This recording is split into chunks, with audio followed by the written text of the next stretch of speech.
When you were a kid, was there any better activity than story time? You would sit cross-legged on the floor, and a teacher or a nice librarian would read you a book, pausing after each page to show you the illustrations. The person reading to you would change his or her voice to match each character, and read more loudly during the climax, before growing calm as they read the end.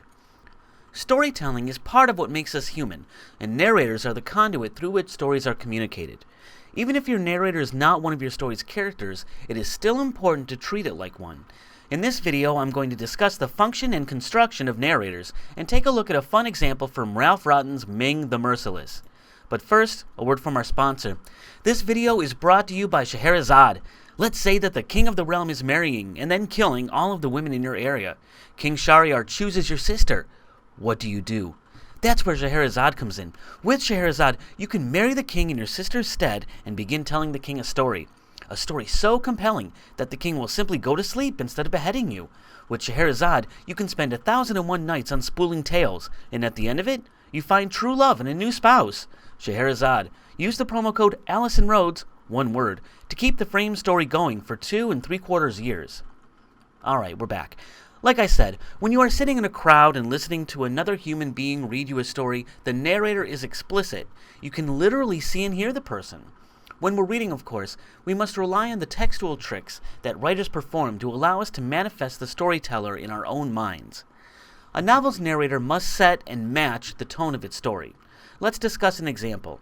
Victor Hugo's Les Miserables is a timeless classic that somehow manages to incorporate every possible human emotion. It's a story that is vast and personal at the same time. How does Hugo begin, aside from the preface? Book first, A Just Man. Monsieur Myriel. In 1815, Monsieur Charles Francois Bienvenu Myriel was the Bishop of D. He was an old man of about 75 years of age. He had occupied the see of D since 1806. See that kind of narrator? When you read it, you want to make it sound like something timeless. You want to read it like in an old-fashioned kind of way. And in an example that we're going to look at, you'll see a completely different tone when I read it.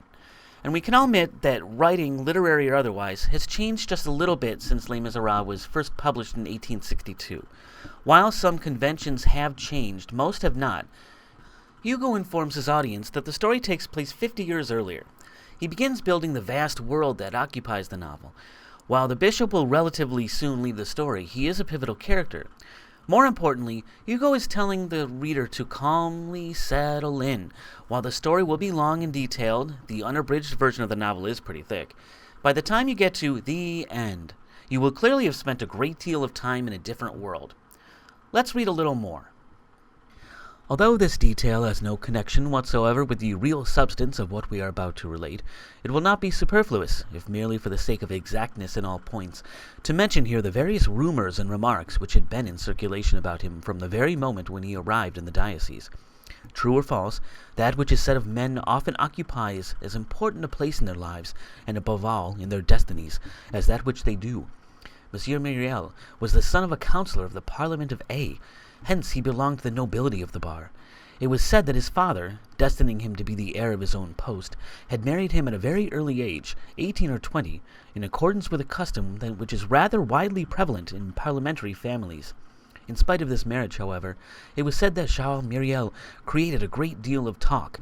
He was well formed, though rather short in stature, elegant, graceful, intelligent. The whole of the first portion of his life had been devoted to the world and to gallantry. Alright, look at that part. Although this detail has no connection whatsoever with the real substance of what we are about to relate. Yes, I know. Ironically, I might be annoyed if the narrator of a novel said, oh, by the way, you don't need to know all of that. But think about the kind of narrator Hugo is creating. The narrator is rambling and knowledgeable and is taking the time to tell you the whole story. To my mind, the narrator seems like a grandparent who tells you all about their childhood. Sometimes you want to spend time with a different kind of narrator, but you must admit there are plenty of times when you would love to share a cup of coffee with someone older and wiser than you, who can do his or her best to immerse you in the events of days gone by. The narrator fits the story. Old, wise, willing to take the time to impart a tale, calm. If you ever have a couple hours and a full pot of coffee, please dig into Les Miserables. It's the best. I don't even mind if you read the abridged version, and in fact I advise you to do so. Which brings me to a contemporary novel, a very contemporary novel, because as I record this, it's not out yet. I've written about Ralph Rotten for my author site before, link in the description. I love the way he has crafted his persona online, and his dedication to helping other indie writers. He wants self-published and indie authors to take their craft seriously, to be professionals. I'm not going to call anyone out specifically, I'm a nice guy, but we've all seen book promo ads that feature book covers that aren't the best, and book description that feature rampant misspellings and the like. Ralph Rotten's MING the Merciless is, as the contemporary cover proclaims, another steaming pile of crap from the author. We know immediately that Rotten wants us, above all, to have fun. Let's take a look at the book description. Surrounded by an army of minions, killer bots, and superpowered archvillains, Ming rules the galaxy with an iron fist. In this universe where supers battle arches every night on primetime TV, the fate of humanity itself hangs in the balance. But things take a strange turn when Ming kidnaps ace reporter Polly Pureheart and her hapless cameraman Dave. Forced to do Ming's bidding, Dave and Polly quickly find out that Ming is not at all what he appears to be. As Dave and Polly strip away the layers of Ming's legend, things go awry in this hybrid story where 1930s Flash Gordon movies collide with modern culture. In a wild mashup of genres, this extra pulpy tale will make you laugh out loud at the story you thought you knew. I think we all know what to expect from Rotten's narrator. Here's the opening of the book to contrast with that of Les Miserables. Running a hand through her mane of golden hair, ace reporter Polly Pureheart remained patient as her cameraman finished setting up his gear on one side of the throne room. Although she was doing a good job of appearing nonchalant on the outside, inside she was ready to burst. After years of chasing leads and hard work, she was finally about to land the interview of her career. This was it, her big swan song, the piece that would make her a galactic star. In just a few minutes, she would be interviewing the biggest despot in the galaxy, Emperor Ming. We're early in the book, so my favorite and the most fitting aspect of Rotten's narrator hasn't yet fully manifested itself. Rotten knows his job at this point is to orient the reader, to let them know what the heck is happening. We do get some of the fun that characterizes the narrator of Ming the Merciless. Look at the alliteration in the first sentence. Polly Pureheart remained patient. Most important to me, particularly if we're talking about a fun, pulpy science fiction romp, Rotten makes it clear that we won't have to wait forever for some action. Speaking of which, here's some pulse-pounding prose from further into the book. Oh no. His words were nearly inaudible as he realized he was standing in some kind of gladiator ring. His mind was just wondering what he was to face when the door behind him opened. What stepped out was a cross between a wolf and a nightmare. Jet black with eyes that glowed from deep sockets, the creature's frame spoke of fantastic speed and power. Clearly, this was a killing machine. The sound of soldiers cheering was deafening as the creature approached without hesitation. Extending its toothed snout, the beast was within just a few inches when the cameraman gave a shriek. Like a flash, he swung the sword in a flaming arc right through the beast. With barely a yip, the nightmarish creature fell to the ground in 2 quivering pieces.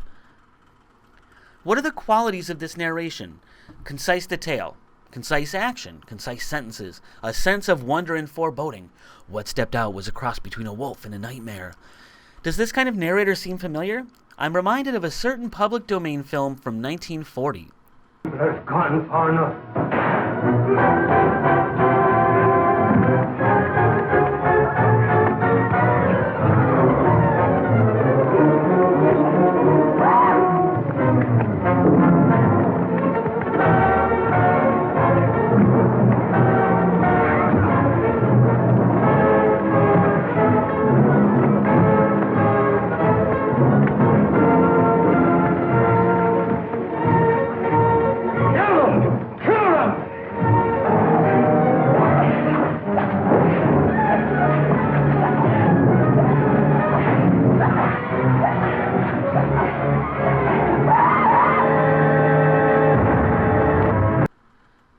Admit it!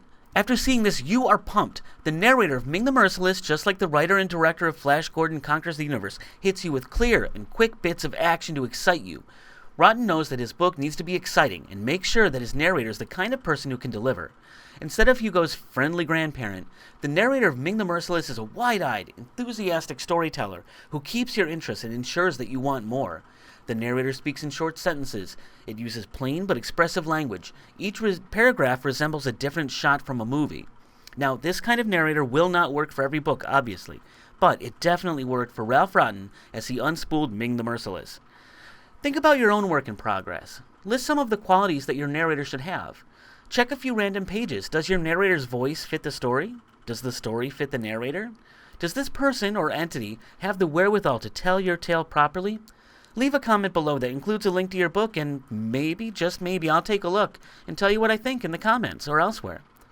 Now that I'm a YouTuber, I'm sometimes possessed by the ghost of Jake Paul.